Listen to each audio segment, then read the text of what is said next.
So one of the main dirty little secrets of hotels is human trafficking. It's not the linens. It's not people messing with your toothbrushes while you're not there.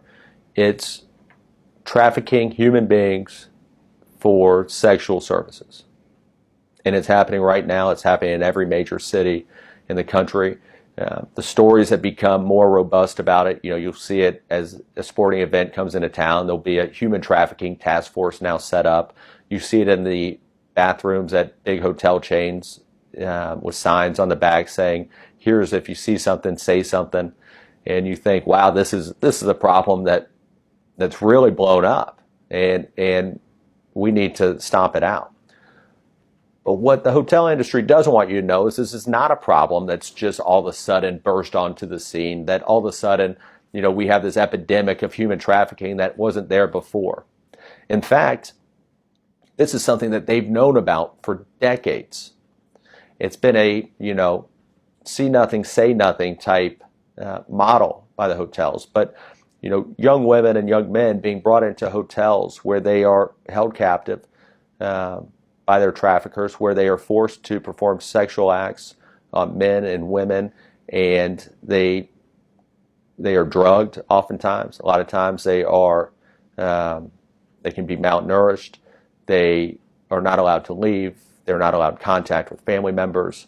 They move as police come in, and the hotels have created this great environment for them. It's not what they set out to do, but the fact that they are able to be, especially with the advent of the internet, of able to set up shop in a hotel, and if they're busted, they can close up shop and set up the next day in a brand new hotel. Same deal. One of the things that they've been working on here in Orlando is working on when and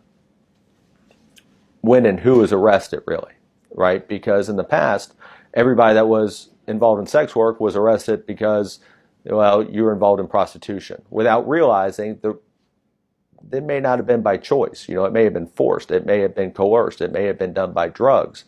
And what would happen is, they would get picked up, put in jail, and at 3 or 4 o'clock in the morning when they're getting released, who shows up to pick them up but the trafficker? And the cycle repeats. And then they tell them, they force them into labor and tell them, you have no choice. You've been arrested for prostitution. You can't get a job. No one's going to hire you. You're done. You can't go back to your parents. Tell your parents what you've been doing. No matter the circumstances they were brought into it, they're forced into this life, and they're held into this cycle by these traffickers. And the hotels have been, indirectly profiting off this. Sometimes directly, but in a lot of times we see it's more of, look, they're more worried about vacancy than they are about policing people. If you called up and said, "I don't have towels in my room," somebody's running up within 30 seconds. But if you called and said, "Hey, I'm worried about what's going on in room, 203, I've seen this girl going in, and I just don't know what's going on. She hasn't left. I haven't seen anything." They don't do anything, right? If they know that there's a grown man shows up with a scantily clad woman, and they don't see her for another 2 weeks, they put the "do not disturb" sign. They don't ask questions. Things that are obvious that to us and to them now, now they've started to look for it. They don't do the things that they do for everybody else in a hotel. I mean, if you went to a hotel and tried to get into somebody's room, can you imagine the amount of ID that you would have to show just to do that?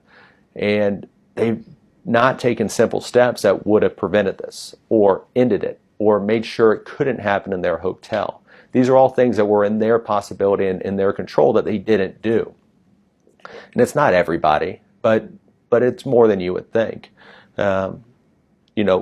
Last year in Florida, there was legislation advanced. And one of the things that it was going to do was to penalize hotels that profited from sex trafficking.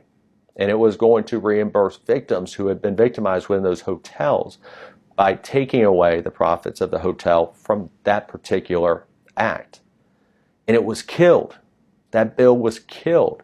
And it wasn't because people weren't against sex trafficking. I mean, a new bill passed this year that took away the financial hardship on the hotels, because who's going to say we're for human trafficking? You know, we really want to protect the traffickers' interests. Of course, it's easy to say. But when they were forced to look themselves in the mirror and say, you're going to face financial penalties if this happens in your hotel, they go, whoa, whoa, whoa, whoa, whoa. Not so fast, guys. Not my money. Yeah, we'll start training our people. Don't worry. That's enough incentive for us.